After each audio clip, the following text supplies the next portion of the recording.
السلام علیکم my dear student, کیسے ہیں آپ؟ امید ہے کہ آپ سب خیریت سے ہوں گے۔ آج کا ہمارا سبجیکٹ اسلامیات لازمی ہے، جس کا لیکچر نمبر 1 آج ہم سٹارٹ کریں گے۔ لیکچر نمبر 1 میں چیپٹر نمبر 1 باب اول، اس میں قرآن مجید اور حدیث نبوی خاتم النبیین صلی اللہ علیہ وآلہ وسلم کا ذکر کیا گیا ہے۔ قرآن مجید، جس کو آپ ترجمۃ القرآن بھی کہتے ہیں، اس کے بعد ہے حدیث نبوی خاتم النبیین صلی اللہ علیہ وآلہ وسلم۔ اس چیپٹر کے 3 پارٹس ہیں۔ الف ترجمہ قرآن مجید، ترجمۃ القرآن۔ پارٹ نمبر 2 حفاظت تدوین حدیث، اور پارٹ نمبر 3 احادیث نبویہ خاتم النبیین صلی اللہ علیہ وآلہ وسلم۔ ان 3 چیزوں کا ذکر ہے چیپٹر نمبر 1 میں۔ تو چلیں ڈیئر اسٹوڈنٹس، آج ان کو سٹارٹ کرتے ہیں۔ چیپٹر نمبر 1 قرآن مجید و حدیث نبوی صلی اللہ علیہ وآلہ وسلم۔ قرآن مجید میں کیا ہے؟ انہوں نے 5 صورتیں دی ہیں سلیکٹیو، جن کی آیات ہیں، جن کا ترجمہ اور ذخیرہ الفاظ جو ترجمۃ القرآن کے نام سے سبجیکٹ ہے، اس کو علیحدہ کر دیا گیا ہے 50 نمبر کا، اور 50 نمبر کی اسلامیات لازمی۔ پارٹ نمبر 2 حفاظت تدوین حدیث، اس میں عہد نبوی خاتم النبیین صلی اللہ علیہ وآلہ وسلم اور عہد صحابہ کرام رضی اللہ تعالی عنہم۔ جی تو پیارے اسٹوڈنٹس، سٹارٹ کرتے ہیں ہم۔ عہد نبوی یہ ایک دور ہے، اور دوسرا دور عہد صحابہ کرام کا دور ہے۔ 2 ادوار ہیں اس میں۔ تو چلیں بیٹا شروع کرتے ہیں۔ پہلے ہم اس کی ریڈنگ کرتے ہیں، پھر اس کے بعد اس کی ایکسرسائز کو کمپلیٹ کرتے ہیں۔ جی بیٹا، آپ اپنی بک اوپن کر لیں اور لیڈ پینسل کے ساتھ اس کو انڈر لائن کرتے جائیں۔ جی، نبی کریم صلی اللہ علیہ وآلہ وسلم کی گفتگو اور عمل کو حدیث کہا جاتا ہے۔ یہ ہے حدیث کی تعریف۔ سوال، حدیث کی تعریف لکھیں۔ حدیث کسے کہتے ہیں؟ مختلف طرح سے یہ سوال بن سکتا ہے۔ اس کا جواب، نبی کریم خاتم النبیین صلی اللہ علیہ وآلہ وسلم کی گفتگو اور عمل کو حدیث کہتے ہیں۔ آپ کے فرمان کو حدیث قولی اور عمل کو حدیث فعلی کہتے ہیں۔ جی، یہاں پر احادیث کی قسمیں بیان کر رہے ہیں۔ ایک ہوتی ہے حدیث قولی، اور ایک ہوتی ہے حدیث فعلی، اور ایک ہوتی ہے حدیث قدسی، اور ایک ہوتی ہے تقریر۔ 4 چیزیں ہیں یہاں پہ۔ حدیث قولی کسے کہا جاتا ہے؟ آپ کے فرمان کو حدیث قولی، اور آپ کے عمل کو، یعنی آپ صلی اللہ علیہ وآلہ وسلم جو کام کریں اس کو حدیث فعلی کہتے ہیں، اور آپ صلی اللہ علیہ وآلہ وسلم جس کام کے بارے میں حکم دے دیں اس کو حدیث قولی کہتے ہیں۔ آپ کے سامنے کسی صحابی رضی اللہ تعالیٰ عنہ نے عمل کیا ہو، یہ تقریر کی بات کر رہے ہیں کہ آپ کے سامنے کسی صحابی رضی اللہ تعالیٰ عنہ نے عمل کیا ہو، اور آپ خاتم النبیین صلی اللہ علیہ وآلہ وسلم نے خاموشی اختیار فرمائی ہو، تو اس کو حدیث تقریری کہتے ہیں۔ اب یہاں پر 3 ٹائپس ہو چکی ہیں، حدیث قولی، حدیث فعلی اور حدیث تقریری۔ جس حدیث میں مفہوم اللہ تعالیٰ کی طرف سے اور الفاظ نبی کریم صلی اللہ علیہ وآلہ وسلم کی ہوں، تو اس کو حدیث قدسی کہا جاتا ہے۔ یہ 4تھی قسم ہے حدیث کی، حدیث قدسی۔ حدیث قدسی کسے کہا جاتا ہے؟ ایسی حدیث جس میں مفہوم جو ہے وہ اللہ تعالیٰ کی طرف سے ہو، اور الفاظ نبی کریم خاتم النبیین صلی اللہ علیہ وآلہ وسلم کی ہو، تو اس کو حدیث قدسی کہا جاتا ہے۔ احادیث مبارکہ قرآن مجید کی تفسیر اور تشریح ہیں۔ یہ جو حدیث مبارکہ ہوتی ہے، یہ قرآن مجید کی تفسیر اور تشریح ہوتی ہے۔ نبی کریم خاتم النبیین صلی اللہ علیہ وآلہ وسلم کی اطاعت اور اتباع کا اللہ تعالیٰ نے خود حکم ارشاد فرمایا ہے، یعنی اللہ تبارک و تعالیٰ نے نبی کریم صلی اللہ علیہ وآلہ وسلم کی اطاعت اور پیروی کرنے کا خود حکم ارشاد فرمایا ہے۔ نبی کریم خاتم النبیین صلی اللہ علیہ وآلہ وسلم معلم انسانیت بن کر تشریف لائے، اور معاملات زندگی میں احادیث مبارکہ کے بغیر ایک مسلمان کا گزارا ممکن نہیں ہے۔ احادیث مبارکہ عبادات، معاملات اور احکامات میں بنیادی حیثیت رکھتی ہے، اور قیامت تک ان سے رہنمائی جاتی رہے گی۔ اس لیے دور رسالت اور دور صحابہ رضی اللہ تعالی عنہم میں اس کی حفاظت پر بھرپور زور دیا گیا ہے، اور احادیث مبارکہ کو باقاعدہ مدون کر دیا گیا، یعنی ایک ترتیب کے ساتھ ان کو لکھ دیا گیا۔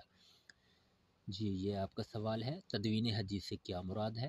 تو اس کو انڈرلائن کر لیجئے۔ تدوین حدیث سے مراد احادیث مبارکہ کو جمع کرنا اور انہیں کتابی شکل میں جمع کرنا، انہیں کتابی شکل دینا، یہ تدوین حدیث ہے۔ تدوین حدیث کی تفصیل درج ذیل ہے۔ نبی کریم خاتم النبیین صلی اللہ علیہ وآلہ وسلم کی احادیث مبارکہ کی جمع و تدوین کا آغاز عہد رسالت ہی میں شروع ہو گیا تھا۔ حدیث کی جمع و تدوین میں خود نبی کریم خاتم النبیین صلی اللہ علیہ وآلہ وسلم کی سرپرستی اور رضامندی شامل رہی ہے۔ نبی کریم خاتم النبیین صلی اللہ علیہ وآلہ وسلم خود اس بات کو پسند فرماتے تھے کہ آپ کی بات کو سنا جائے اور ذہن نشین کیا جائے اور محفوظ کر لیا جائے۔ یہ ساری چیزیں جو ہے یہ حدیث تدوین میں آ جائیں گی۔ اسی وجہ سے آپ خاتم النبیین صلی اللہ علیہ وآلہ وسلم ٹھہر ٹھہر کر گفتگو فرماتے تھے تاکہ سامنے والا اسے اچھی طرح سمجھ لے اور یاد کر لے۔ بعض اوقات آپ خاتم النبیین صلی اللہ علیہ وآلہ وسلم 3 مرتبہ اپنی بات دہراتے تاکہ مخاطب کے ذہن میں بیٹھ جائے۔ نبی کریم خاتم النبیین صلی اللہ علیہ وآلہ وسلم حدیث کی حفاظت کرنے والوں کو ان الفاظ میں بھی دعا دیتے تھے کہ اللہ تعالیٰ اس انسان کو خوش و خرم رکھے جس نے میری بات سنی، یاد کی اور اسے لوگوں تک پہنچایا۔ صحابہ کرام، یہ کس سے ہے؟ سنن ابی داود کا ریفرنس دیا گیا ہے یہاں پہ، جسے سیاہ ستہ میں سے مانا جاتا ہے۔ صحابہ کرام رضی اللہ تعالیٰ عنہم نبی کریم خاتم النبیین صلی اللہ علیہ وآلہ وسلم کی احادیث مبارکہ کو حفظ، تحریر اور روایت کرنے کا باقاعدہ اہتمام فرماتے تھے۔ دور رسالت میں صحابہ کرام رضی اللہ تعالیٰ عنہم کے پاس احادیث مبارکہ کو محفوظ کرنے کے 3 بڑے ذرائع تھے۔ انڈرلائن کر لیں اس کو۔ حدیث کو محفوظ کرنے کے کتنے ذرائع تھے؟ بڑے 3، جن میں صحابہ کرام رضی اللہ تعالیٰ عنہ کا احادیث مبارکہ کو حفظ کرنا نمبر 1، نمبر 2 لکھ لینا، نمبر 3 اس پر عمل کرنا یہ شامل ہے۔ یہ احادیث مبارکہ کو محفوظ کرنے کے 3 بڑے ذرائع ہیں، یہ آپ کا مختصر سوالات میں شامل ہے۔ رسول اللہ خاتم النبیین صلی اللہ علیہ وآلہ وسلم نے صحابہ کرام رضی اللہ تعالی عنہم کی حوصلہ افزائی فرمائی کہ وہ آپ خاتم النبیین صلی اللہ علیہ وآلہ وسلم کے فرامین کو یاد رکھنے، فرامین یا فرمان کی جمع ہے، یعنی نبی کریم صلی اللہ علیہ وآلہ وسلم کے احکام کو یاد رکھنے کے ساتھ ساتھ تحریر صورت بھی محفوظ کریں۔ چنانچہ آپ خاتم النبیین صلی اللہ علیہ وآلہ وسلم کی زندگی ہی میں احادیث نبویہ کو کتابی شکل میں محفوظ کرنے کا سلسلہ شروع ہو گیا تھا، یعنی آپ صلی اللہ علیہ وآلہ وسلم ابھی حیات تھے، آپ کی موجودگی میں قرآن احادیث مبارکہ کو ایک کتابی صورت میں جمع کرنے کا سلسلہ شروع ہو چکا تھا۔ رسول اللہ خاتم النبیین صلی اللہ علیہ وآلہ وسلم کے وصال کے بعد صحابہ کرام رضی اللہ تعالی عنہم کی بڑی تعداد نے اس عمل کو اپنی زندگی کا مشن بنایا۔ عہد رسالت میں احادیث مبارکہ کی کتابت اور تحریر کی متعدد شہادتیں درج ذیل ہیں۔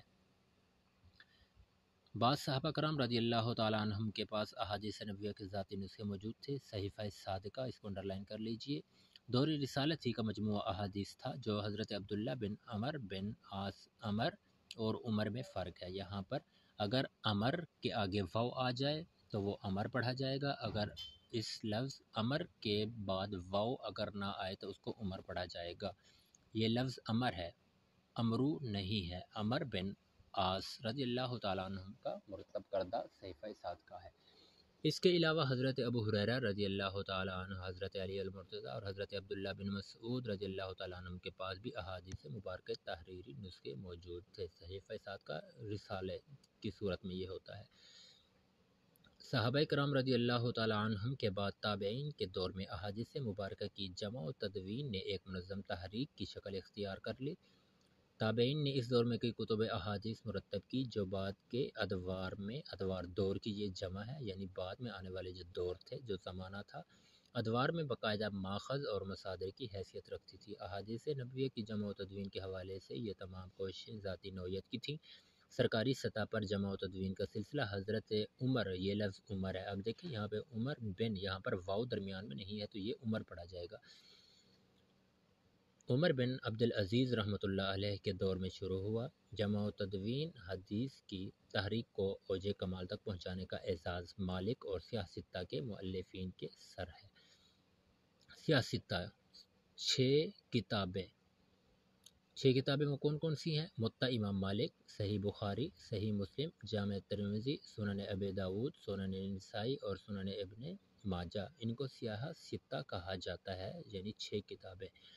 ابن ماجہ اسی دور کی یادگار ہیں، یہ احادیث مبارکہ کے مستند مجموعے ہیں۔ حدیث نبوی کی جمع و تدوین کے ذرائع میں حفظ اور کتابت کے بعد تیسرا ذریعہ سنت نبویہ کا عملی طور پر جاری رہنا ہے، جس کا حکم قرآن مجید میں موجود ہے۔ پوری امت کے اس بات پر اتفاق ہے کہ قرآن مجید کے بعد احادیث مبارکہ ہی ہدایت اور رہنمائی کا ذریعہ ہے۔ اللہ تعالیٰ نے قرآن مجید میں حکم فرمایا وَمَا آتَاكُمُ الرَّسُولُ فَخُذُوهُ وَمَا نَهَاكُمْ عَنْهُ فَانْتَهُوا۔ سورۃ الحشر کی یہ آیت مبارکہ ہے، جس میں اللہ تبارک و تعالیٰ نے حکم ارشاد فرمایا اور جو کچھ رسول تمہیں عطا فرمائے تو اسے لے لو، اور جس سے تمہیں منع فرمائے تو اس سے رک جاؤ۔ جمع و تدوین حدیث کی پوری تاریخ پر نظر ڈالنے سے واضح ہوتا ہے کہ اللہ تعالیٰ نے قرآن مجید کے ساتھ حدیث نبوی خاتم النبیین صلی اللہ علیہ وآلہ وسلم کی حفاظت کے بھی خصوصی اسباب مہیا فرمائے ہیں، تاکہ قیامت تک اہل ایمان اس پر عمل پیرا ہو کر دنیا و آخرت میں کامیابی حاصل کر سکیں۔ جی ڈیئر اسٹوڈنٹس، یہ تھی ہماری اس سبق کی ریڈنگ۔ سبق کون سا تھا؟ عہد نبوی صلی اللہ علیہ وآلہ وسلم اور عہد صحابہ کرام رضی اللہ تعالی عنہم کے دور میں تدوین حدیث۔ امید ہے کہ یہ آپ لوگوں کو سمجھ آ چکی ہوگی۔ تو چلیں اب اس کی ایکسرسائز شروع کرتے ہیں۔ ایکسرسائز میں سوال نمبر 1 MCQs، حصہ معروضی پارٹ نمبر 1۔ نبی کریم خاتم النبیین صلی اللہ علیہ وآلہ وسلم کے عمل کو کہا جاتا ہے، عمل یعنی کام، اس کو کیا کہتے ہیں؟ حدیث فعلی، فعل کام کو کہتے ہیں۔ اس کے بعد ہے آگے، حدیث کو جمع کرنا اور کتابی شکل دینا کیا کہلاتا ہے؟ اس کا صحیح آپشن ہوگا تدوین حدیث، یعنی حدیث کو مدون کرنا، حدیث کو لکھنا۔ اس کے بعد ہے نبی کریم خاتم النبیین صلی اللہ علیہ وآلہ وسلم نے حضرت عمر بن حزم رضی اللہ تعالیٰ عنہ کو ولی بنا کر بھیجا کس ملک کی طرف؟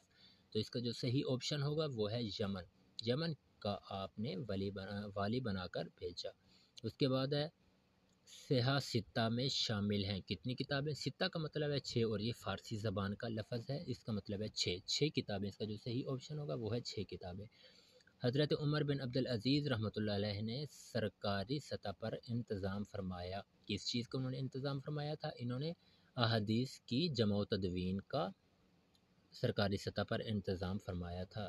تو جی ڈیئر اسٹوڈنٹس، یہ سے آپ کے MCQs، امید ہے کہ آپ لوگوں نے ان کو انڈر لائن کر لیا ہوگا۔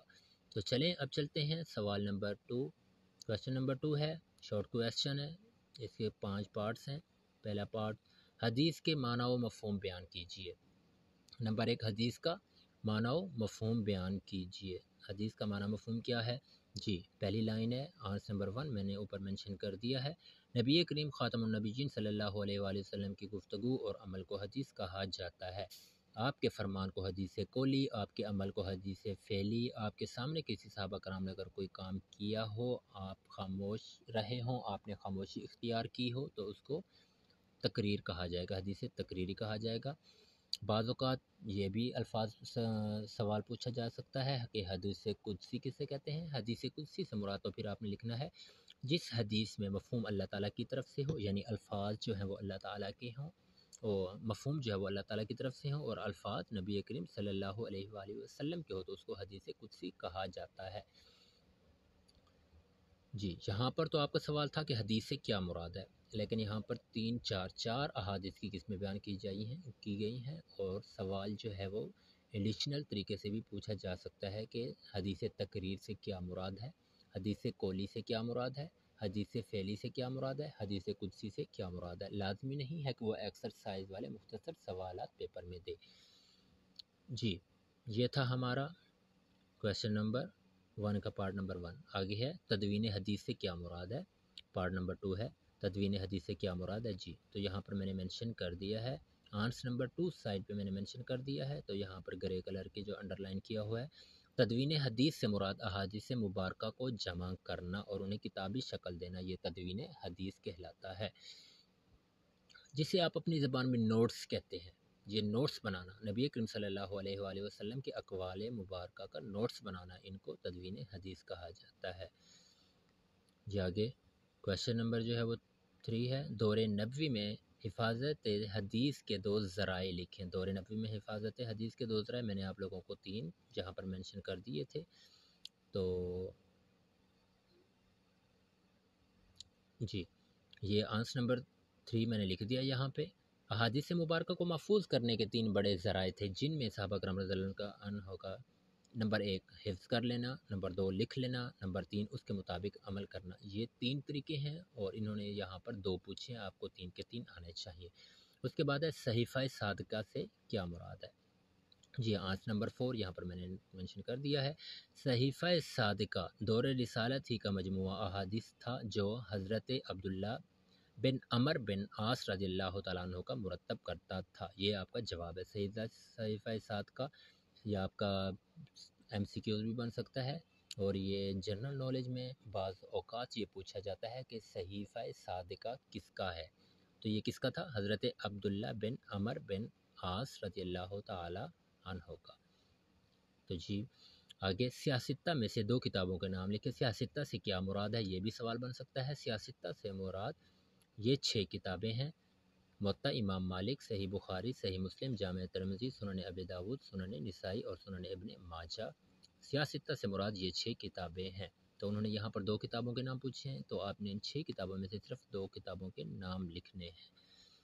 تو جی ڈیئر اسٹوڈنٹس، یہ تھے ہمارے شارٹ کویسچن جو ہم نے انڈر لائن بھی کروا دیے ہیں اور آپ کو اوپر مینشن بھی کروا دیے ہیں۔ امید ہے کہ آپ لوگوں کو یہ کویسچن جو ہے وہ اچھی طرح سمجھ آ چکے ہوں گے۔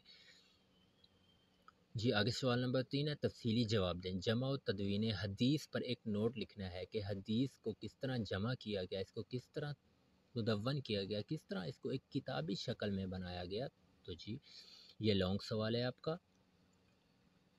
جی یلو کلر کے ساتھ میں نے اس کو مینشن کر دیا ہے، جہاں پر یہ یلو کلر کی انڈر لائن کی ہوئی ہیں، یہ مین پوائنٹ ہے، تو آپ نے ان کو یاد کر لینا ہے۔ یہ آپ کا لانگ سوال بن جائے گا، لانگ سوال کا جواب بن جائے گا۔ تدوین حدیث سے مراد احادیث مبارکہ کو جمع کرنا اور انہیں کتابی شکل دینا۔ سب سے پہلے آپ لوگ اس کو لکھیں گے، اور آپ لوگ یہ شارٹ کویسچن میں اس کو یاد بھی کر چکے ہیں، اور یہ شروع میں آپ نے لکھنا ہے۔ شروع میں لکھنے کے بعد پھر آپ اس کو نیچے یہ جو انڈر لائن کیا ہوا ہے اس کو آپ لوگ مین پوائنٹ کی صورت میں آپ لکھتے جائیں گے۔ احادیث مبارکہ کی جمع و تدوین کا آغاز عہد رسالت ہی شروع ہو گیا تھا۔ نبی کریم صلی اللہ علیہ وآلہ وسلم کے عہد مبارک میں صحابہ کرام نے ان کو جمع کرنا شروع کر دیا تھا۔ آپ نبی کریم صلی اللہ علیہ وآلہ وسلم خود بھی اس بات کو پسند فرمایا کرتے تھے۔ آپ اس کو ایک مرتبہ پڑھنے کے ساتھ اپنے الفاظ میں ایک نوٹ کی صورت میں آپ اس کو لکھ لیا کرتے تھے۔ نبی کریم صلی اللہ علیہ وآلہ وسلم بار بار ان الفاظ کو رپیٹ کیا کرتے تھے تاکہ آگے والا اچھی طرح ان کو سمجھ لے، سن لے اور ان کو اچھی طرح یاد کر لے۔ صحابہ کرام پھر ان کو لکھ بھی لیا کرتے تھے۔